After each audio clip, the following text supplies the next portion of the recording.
বিএনপির নেতা ফজলুর রহমান সাহেব তিনি বলেছেন যে আমি মুসলমানও না, আমি হিন্দুও না। আমি কিন্তু হিন্দুও না, মুসলমান। এই কথা বললে কি কারো ঈমান থাকবে? সে কি আর মুসলমান থাকবে? দেখুন, আমি তার বক্তব্যটা শুনেছি। তিনি একটা অনুষ্ঠানে বলেছিলেন যে আমি মুসলমানও না, আমি হিন্দুও না, আমি জন্ম নিয়েছি মানুষ হিসাবে, জাতিসত্তা হিসাবে, এমন একটা কিছু তিনি বুঝিয়েছেন। এবং তিনি বুঝাচ্ছেন যে আমি যখন সপ্তম দিনে আসি, আমার বাবা মা ছেলে হলে আমাকে একটা নাম রাখে মুসলমানের নাম, বা মেয়ে হলে একটা নাম রাখে, এরপর থেকে আমি নাম মুসলমান রাখার কারণে আমি মুসলমান।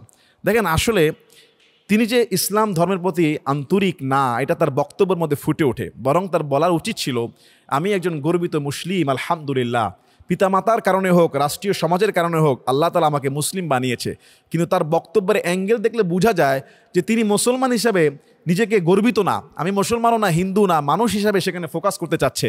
আসলে এই ধরনের এইরকম বিভ্রান্তি ব্যক্তিরা আজকে নমিনেশন পেয়ে যাচ্ছে এবং এখনই এই সমস্ত বক্তব্য দিচ্ছে। তিনি আরও অনেক জঘন্য বক্তব্য দিয়ে আসছেন এবং তিনি পার্লামেন্টে গেলে কি করবে আল্লাহ তাআলা ভালো জানেন।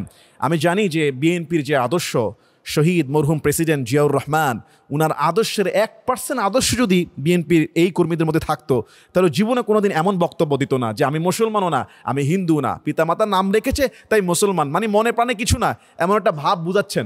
আসলে আমি বলবো এই ধরনের বিভ্রান্তি লোককে নমিনেশন না দিয়ে বরং বিএনপির মধ্যে হোক বা যে কোনো দলে হোক, অনেক যোগ্য ব্যক্তি আছে কিন্তু দেশ পরিচালনার জন্য, শিক্ষিত, মার্জিত, ভদ্র, এবং সমাজে কি কথা বলতে হবে, কিভাবে মানুষকে শেখাতে হবে, খেদমত করা যাবে, এই ধরনের চিন্তাভাবনা কিন্তু আজকে আমাদের অনেকের মধ্যে নাই। কিন্তু অনেক যোগ্য সম্পন্ন শিক্ষিত ব্যক্তি আছে, শুধু বয়স হয়েছে, আবল তাবল বকছি, এসব ব্যক্তি হয়ে যাচ্ছে সমাজের নেতা। এটা কিয়ামতের আলামত।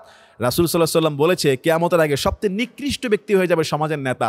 নির্বাচিত হবে কিনা জানি না, কিন্তু এই যে একটা নেতৃত্ব মতো অবস্থানে চলে গিয়েছে, এ সমস্ত নিকৃষ্ট ব্যক্তি যারা ইসলামকে খাটো করে, তুচ্ছ তাচ্ছিল্য করে, আমি ওনার আরও অনেক বক্তব্য আছে, এগুলি বলতে চাই না, কিন্তু শেষমেশ যেহেতু বলেইছে যে বাবা না নাম রাখার কারণে এখনও মুসলমান আছে, আল্লাহ তাকে হিদায়াত দান করুক, সঠিক পথে আনার তৌফিক দান করুক, সঠিক বুঝ দান করুক। উনি যেই দলটা করে, যেই প্রেসিডেন্ট মরহুম জিয়াউর রহমান, উনার আদর্শ ফলো করলো, উনি একটা ভালো মুসলমান হওয়ার সম্ভাবনা আছে। কেননা প্রেসিডেন্ট জিয়াউর রহমান তিনিও রাসূল আকরাম সাল্লাল্লাহু আলাইহি ওয়াসাল্লামের আদর্শে আদর্শিত ছিলেন, অনেক ইসলামের পক্ষে তিনি কাজ করে গিয়েছেন। আল্লাহ তার কবরটাকে জান্নাতের বাগান বানিয়ে দেখ। আল্লাহুম্মা আমিন।